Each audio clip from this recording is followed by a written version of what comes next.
Friends, welcome to my YouTube channel @BBS Kushwaha. बच्चों, आज हम लोग क्लास 10 फिजिक्स का लाइट चैप्टर डिस्कस करने वाले हैं और इस सेशन में we will discuss about the reflection and the spherical mirrors. बच्चों, लाइट बहुत ही इंटरेस्टिंग टॉपिक है और इसमें रिफ्लेक्शन, जैसा आप सबको पता है रिफ्लेक्शन क्या होता है। सिंपली जब भी कोई लाइट किसी प्लेन सरफेस पड़ती है, ये बाउंस बैक होती है, दैट इज रिफ्लेक्शन। और इसके अलावा स्फेरिकल मिरर्स कौन कौन से होते हैं उस बारे में डिस्कस करेंगे हम लोग। उसके डायग्राम्स किस तरीके से बनेंगे, रे डायग्राम कैसे बनेगा, मिरर फॉर्मूला क्या होगा, ये सारी चीजें, ये सारे डिस्कशन हम इस सेशन में करने वाले हैं। सो बच्चों, are ready? So let get started. तो सबसे पहले जो लाइट में सबसे पहला टॉपिक जो आता है, जो बेसिक टॉपिक है, वो हमारा रिफ्लेक्शन ऑफ लाइट है। जैसा आपको दिख रहा है, सबसे पहले अगर हम बात करें रिफ्लेक्शन की, तो जैसा कि आप डायग्राम से देख सकते हैं, यहाँ पे रिफ्लेक्शन को शो कर रहा है डायग्राम। तो सिंपली रिफ्लेक्शन की अगर बात करेंगे तो रिफ्लेक्शन क्या है? Reflection is the bouncing back of the light into the same medium after hitting a polish surface like a mirror. जैसे यहाँ पे देख रहे हैं, ये आपका एक प्लेन मिरर है और यहां से एक इंसिडेंट रे आ रही है और इस प्लेन सरफेस से टकराने के बाद में वापस ये रिफ्लेक्टेड रे के रूप में बाहर निकल जा रही है। So this process is called the reflection of light. अब this reflection occurs in a rule, in a discipline. एक परफेक्ट रूल है जिसके हिसाब से ये लाइट का रिफ्लेक्शन होता है और इस लॉस, जो रूल है, इसको कहा था लॉस ऑफ रिफ्लेक्शन। सो यहाँ पे there are two main law reflection, तो उसको डिस्कस करेंगे। इसमें सबसे पहला आपका लॉ है, that is the angle of incidence is equal to the angle of reflection. तो हम देख पा रहे हैं, ये हमारी नॉर्मल रे है, दिस इज इंसिडेंट रे, और ये है रिफ्लेक्टेड रे। अब यहां से कह रहा है कि एंगल ऑफ इंसिडेंस, तो एंगल ऑफ इंसिडेंस कहां है हमारा? ये बन रहा है एंगल ऑफ इंसिडेंस, जो कि नॉर्मल और इंसिडेंट रे के बीच में बन रहा है। तो ये एंगल हमेशा ही रिफ्लेक्टेड एंगल ऑफ रिफ्लेक्शन के बराबर होता है। और एंगल ऑफ रिफ्लेक्शन कौन सा है हमारा? ये वाला एंगल ऑफ रिफ्लेक्शन है, जो नॉर्मल एंड रिफ्लेक्टेड रे के बीच में बन रहा है। तो ये दोनों angle of incidence is equal to angle of reflection. So this is our first law of reflection. अब हम सेकेंड लॉ की बात करेंगे। सेकेंड लॉ कहता है हमारा कि the incident ray, the reflected ray and the normal at the point of incident is lie in the same plane. अब हमें पता है कि जो तीन रे हैं, जिसमें कि पहला इंसिडेंट रे, दूसरी नॉर्मल है और तीसरी इंसिडेंट रे है, रिफ्लेक्टेड रे है, ये तीनों ही एक प्लेन सरफेस के एक सर्टेन पॉइंट ऑफ इंसिडेंस पे, इस पॉइंट पे लाई करती हैं और एक सेम प्लेन में ये लाई करती हैं। तो ये हमारा एक दूसरा लॉ है, जैसा कि हम इस डायग्राम देख सकते हैं। ये दोनों लॉ ही इस पूरे डायग्राम में हम देख सकते हैं। तो these are the reflection of light and इसके लॉस के बारे में हमने डिस्कस किया है। अब हम यहां पे डिस्कस करने वाले हैं कि कितने प्रकार के मिरर्स होते हैं। जैसे अभी आपने पहले वाले स्लाइड में देखा था कि ये एक प्लेन मिरर था। इस प्लेन मिरर के अलावा भी बहुत सारे मिरर्स होते हैं, जिसमें कि पहला है आपका स्फेरिकल मिरर्स। तो स्फेरिकल मिरर, जैसे कि नाम से समझ में हमको आ रहा है कि ये स्फेरिकल मिरर्स स्फेयर, गोलाई वाले मिरर होंगे। जैसा एक स्फेयर होगा, उसी से कट करके हम मिरर्स बनाते हैं। That type of mirrors are called the spherical mirrors. तो ये टू टाइप्स का होता है। पहला है हमारा कॉनकेव मिरर और दूसरा होता है कॉन्वेक्स मिरर। अब हम वन बाय वन इसके बारे में डिटेल में डिस्कस करेंगे। तो सबसे पहले हम डिस्कस करते हैं कॉनकेव मिरर के बारे में। कॉनकेव मिरर, तो स्फेरिकल मिरर जिसकी रिफ्लेक्टिंग सरफेस कर्व्ड अंदर की तरफ, इस तरीके से हम देख सकते हैं। ये अगर है, ये हमारी पॉलिश है मिरर की, दिस इज अवर पॉलिश, और ये हमारी है रिफ्लेक्टिंग सरफेस। तो इस तरीके का मिरर जो होगा इसको हम क्या कहेंगे, दिस इज कॉनकेव मिरर। जब आपकी रिफ्लेक्टिंग सरफेस इनवर्ट साइड होगी toward the centre of the sphere, तो इस तरीके के जो मिरर्स होंगे that is called the concave mirror. और इसको हम कन्वर्जिंग मिरर्स भी कहते हैं। इसको कन्वर्जिंग क्यों कहा जाता है, क्योंकि इस मिरर में जो भी हमारी लाइट रेज आती हैं इस तरीके से, वो सारी लाइट रेज एक जगह पर आकर के कन्वर्ज हो जाती हैं, पॉइंट पे आकर के मिल जाती हैं, इसलिए इसको हम कन्वर्जिंग मिरर्स भी कहते हैं। It focuses parallel rays to a single point. तो जितनी भी पैरेलल रेज हैं वो आकर के एक सिंगल पॉइंट पे आके फोकस हो जाती हैं। अब हम डिस्कस करेंगे कॉन्वेक्स के मिरर के बारे में।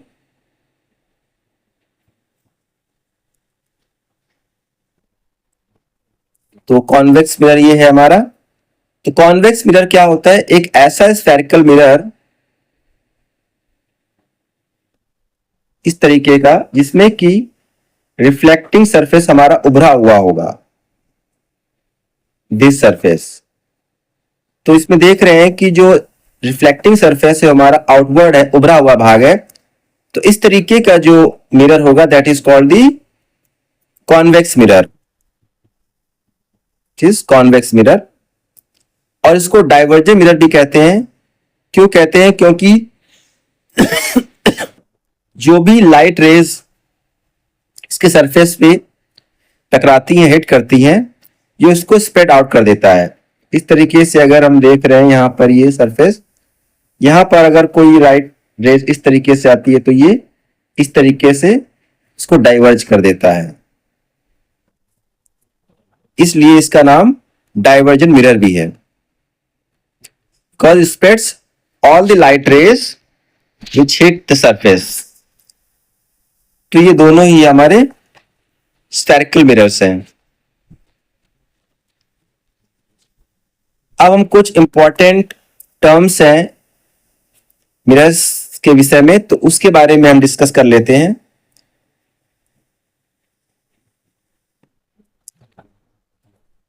तो जैसा हम यहां पे देख पा रहे हैं, यहां पे एक फिगर दिया हुआ है, इस फिगर को ध्यान से देखें।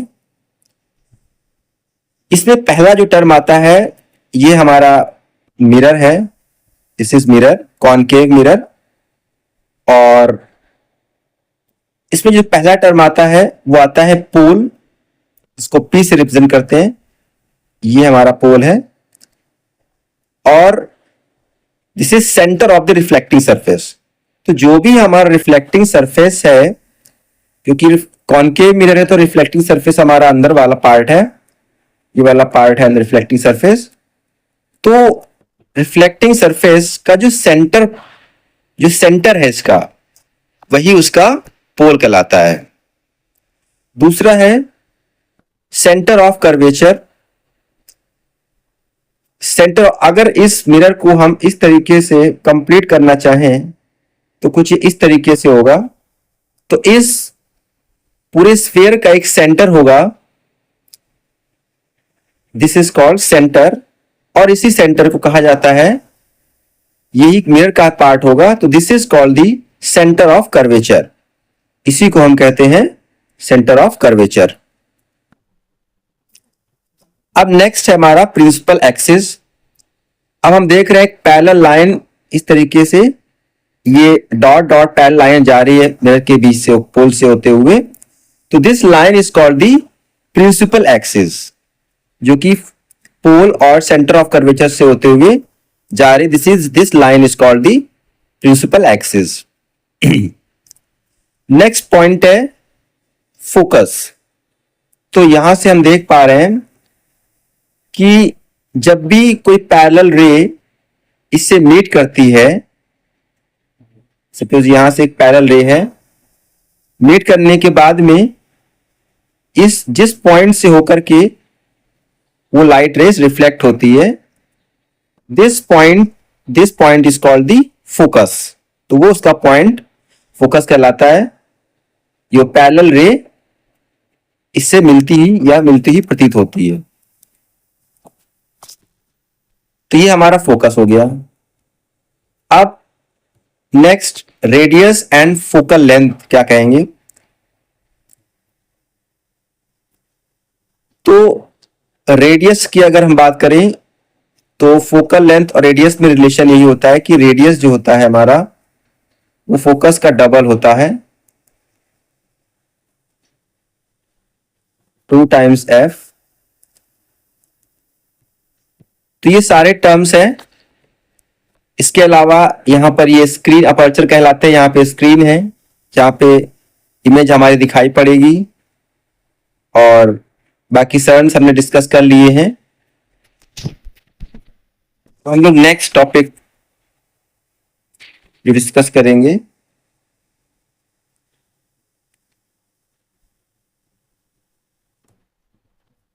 तो नाउ वी डिस्कस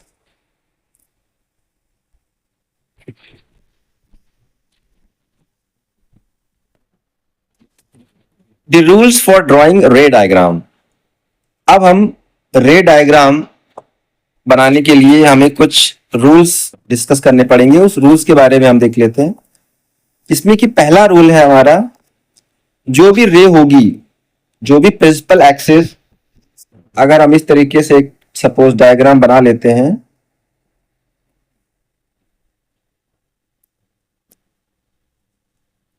ये हमारा कॉनकेव मिरर है, ये हमारा प्रिंसिपल एक्सिस है। सपोज ये हमारी एक ऑब्जेक्ट है। तो रे पैरेलल टू प्रिंसिपल एक्सिस, ये हमारा प्रिंसिपल एक्सिस है, पी मींस प्रिंसिपल एक्सिस। तो एक parallel ray parallel to principal axis, तो पैरेलल इसके पैरेलल एक्सिस के अगर कोई रे है तो रिफ्लेक्ट होने के बाद में फोकस से होकर के निकल जाएगी। तो ये हमारा फोकस है, तो फोकस पॉइंट से होकर निकल जाएगी। दूसरा रूल क्या कहता है कि a ray passing through F emerge parallel to the principal axis after reflection. अब सपोज कोई रे है, सपोज, और ये हमारा फोकस है, फोकस पॉइंट है। यहां से अगर कोई लाइन, कोई रे पास होती है इस जगह से, और सरफेस से टकराने के बाद में प्रिंसिपल एक्सिस से के पैरेलल हो जाती है लाइन, प्रिंसिपल एक्सिस से पैरेलल हो जाएगी। तीसरा रूल क्या कहता है, अ रे पासिंग थ्रू सी, अगर सेंटर ऑफ कर्वेचर, सपोज ये हमारा सेंटर ऑफ कर्वेचर है, एक रे अगर सेंटर ऑफ कर्वेचर से अगर कोई रे पास हो रही है, सपोज दिस इज द रे, सेंटर ऑफ कर्वेचर से अगर ऐसे कोई लाइन पास हो रही है, तो वो वापस उसी पाथ से होकर रिफ्लेक्ट होकर उसी पाथ पे वापस चली जाएगी। तो ये हमारे जो है कुछ रूल्स हैं जिसका इस्तेमाल हम रे डायग्राम में करेंगे।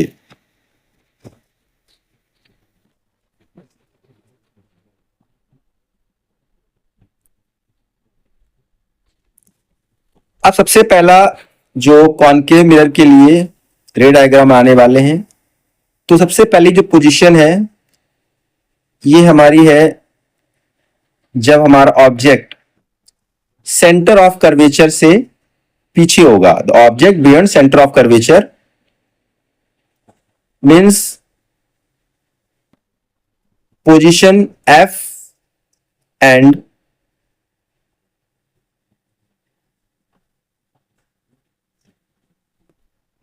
जब हमारा एफ और सी के बीच में, या जब पीछे है हमारा ऑब्जेक्ट, अगर तो यहां पे फोकस और सेंटर ऑफ कर्वेचर इसके बीच में अगर हमारी इमेज, अगर पोजीशन है इमेज ऑब्जेक्ट की, तो जो साइज बनेगा वो बहुत छोटा होगा, डिमिनिश्ड होगा, और जो इमेज होगी वो रियल होगी और इन्वर्टेड होगी,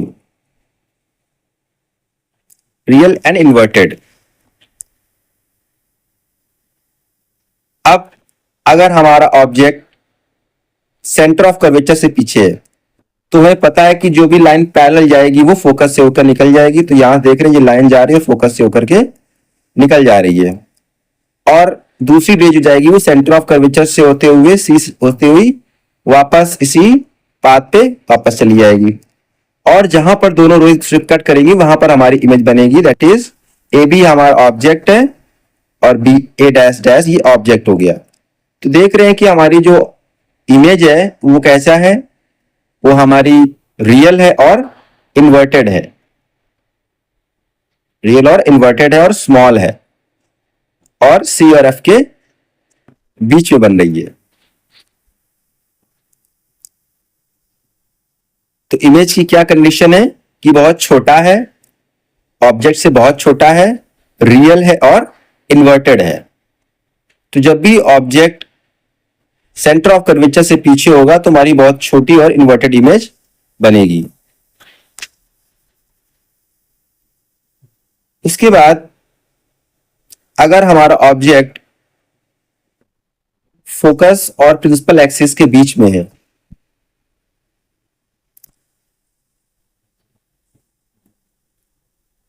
तो हम डायग्राम इस तरीके से बना सकें।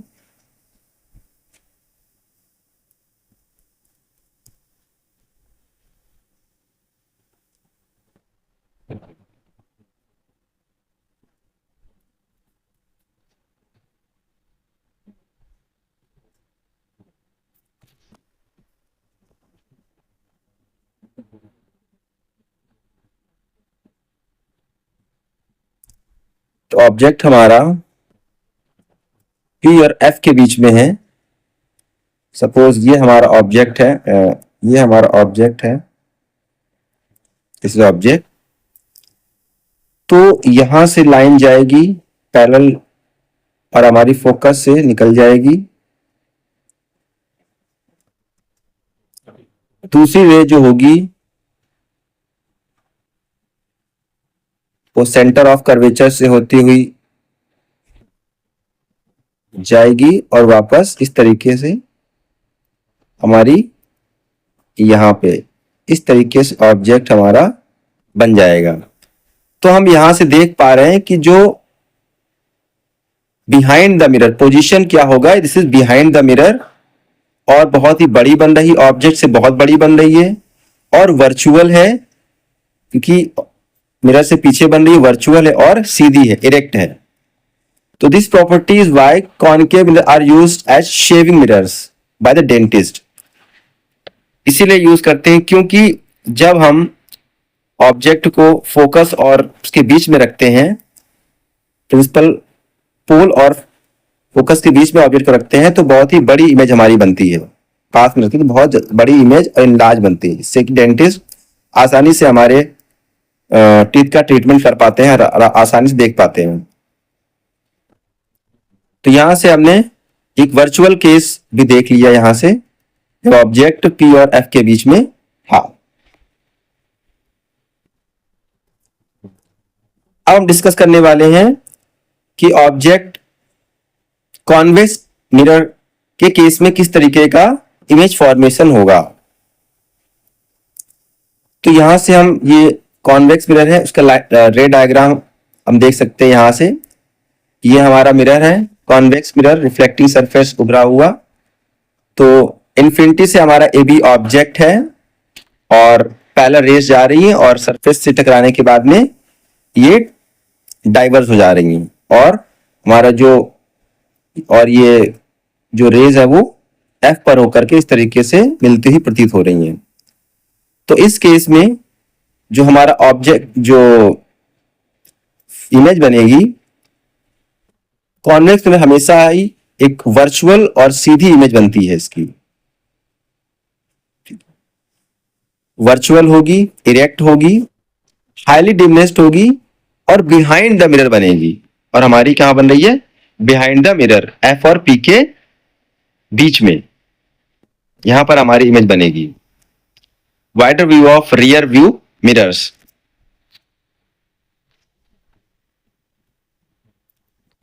अब हम यहां से देख लेते हैं न्यू कार्टेशियन साइन कन्वेंशन।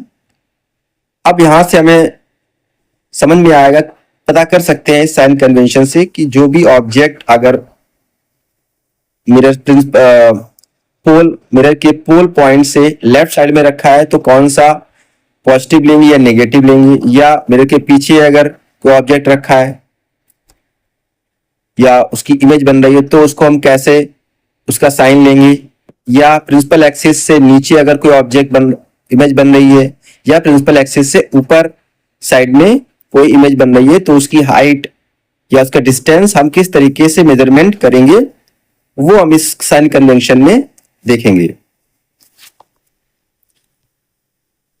तो ऑब्जेक्ट हमेशा ही लेफ्ट साइड में रखा जाता है।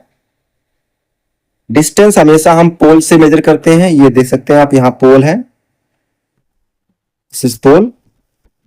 और direction of light left to right रखा जाता है, लेफ्ट टू राइट पॉजिटिव लेते हैं हम। हाइट अगर प्रिंसिपल एक्सिस से ऊपर डायरेक्शन में है तो पॉजिटिव लेंगे, प्रिंसिपल एक्सिस से नीचे है तो हम नेगेटिव लेते हैं। कॉनकेव के केस में फोकल लेंथ हमारी नेगेटिव होती है, जबकि कॉन्वेक्स के केस में इसको हम पॉजिटिव लेते हैं।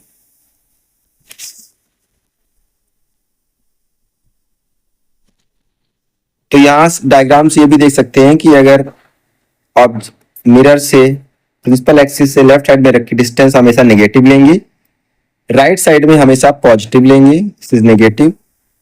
हाइट अगर प्रिंसिपल एक्सिस से ऊपर है तो पॉजिटिव, प्रिंसिपल एक्सिस से नीचे है तो नेगेटिव। और ऑब्जेक्ट अगर लेफ्ट साइड में रखा है तो हम उसको ऑलवेज नेगेटिव कंसिडर करेंगे।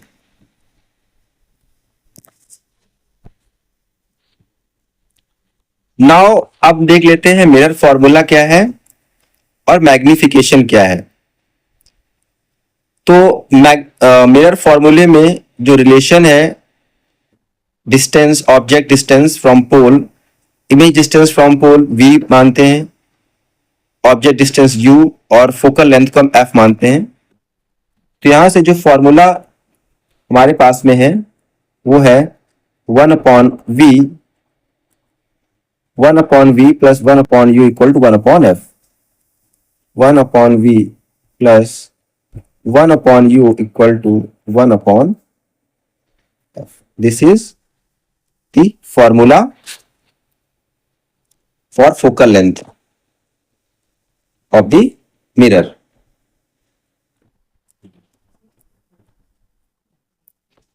अब यहां से मैग्निफिकेशन की बात करेंगे। तो मैग्निफिकेशन क्या चीज है? मैग्निफिकेशन एक्चुअली में क्या है? This is the ratio of the height of the image to the height of the object. तो ये रेशियो होता है इमेज की हाइट जो h डैश है और ऑब्जेक्ट की हाइट जो कि h है, या distance of image with to the distance of object from the pole minus v/u। तो यहां से भी, और रियल इमेज के केस में हम पॉजिटिव लेते हैं, और अगर हमारी वर्चुअल इमेज बन रही है तो उसके लिए हम पॉजिटिव लेंगे, और रियल इमेज के केस में हम नेगेटिव कंसिडर करते हैं। तो ये हमारा यहां से मिरर फॉर्मूला और मैग्निफिकेशन हो गया है। इस मैग्निफिकेशन एक्चुअली डिस्क्राइब करता है कि हमारी जो इमेज की साइज है वो ऑब्जेक्ट की साइज से कितनी बड़ी है कितनी छोटी है, वो ये दिखाता है मैग्निफिकेशन। अब स्फेरिकल मिरर्स का इस्तेमाल कहां कहां करते हैं? What are the uses of the spherical mirrors? तो यूजेस की अगर हम बात करें तो कॉनकेव जो मिरर है इसका इस्तेमाल हम देख सकते हैं शार्प कॉर्नर में, शार्प कॉर्नर मिरर्स के रूप में इस्तेमाल करते हैं। साइड व्यू मिरर्स के रूप में इस्तेमाल करते हैं। उसके बाद कॉन्वेक्स मिरर, कॉनकेव मिरर की अगर हम बात कर लेंगे तो the light fix at the dash and dentist भी इसका इस्तेमाल करते हैं। तो कॉनकेव मिरर्स में टॉर्चेस में, सर्च लाइट्स में, व्हीकल्स में, हेडलाइट्स में, शेविंग मिरर्स में और सोलर फर्नेस के इस्तेमाल में कॉनकेव मिरर इस्तेमाल होता है। कॉन्वेक्स मिरर हमारा रियल व्यू मिरर्स जो कि व्हीकल्स में होता है, ट्रैफिक को देखने के लिए, स्ट्रीट लाइट में कॉन्वेक्स मिरर्स होते हैं और ब्लाइंड स्पॉट मिरर्स में भी हम स्फेरिकल मिरर्स का ही इस्तेमाल करते हैं। तो आई होप आप सभी को ये सेशन पसंद आया होगा। मिरर्स के बारे में, रिफ्लेक्शन, मैग्निफिकेशन, रे डायग्राम, आशा करते हैं आपको ये सेशन अच्छा लगा होगा। नेक्स्ट जो टॉपिक होगा उसके बारे में नेक्स्ट वीडियो में डिस्कस करेंगे। सो वीडियो देखने में अपना टाइम देने के लिए thank you so much. So next video के लिए थैंक यू वेरी मच।